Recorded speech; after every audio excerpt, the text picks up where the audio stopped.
Ay, saglit lang. Okay, ikaw pala. Bakit? Kuya Aris, nangyayarang po sana ako ng pera eh. Ilang araw na po hindi umiinom ng gamot yung kapatid ko. May na po kasi yung benta ko sa kalakal eh. Naku, Kyle. Pasensya ka na. Ilang araw na kasi akong walang trabaho eh.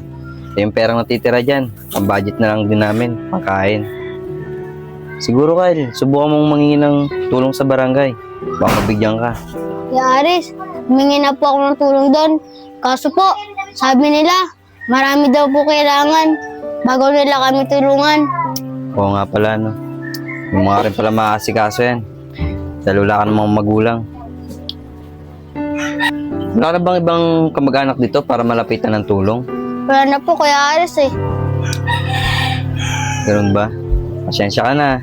Wala din talaga ako may tutulong sa'yo eh. Siguro, subukan mo muna dyan sa iba. Baka makahingi ka ng tulong. Ganun po ba Kuya Aris? Maraming salamat na lang po. Alis na po ako.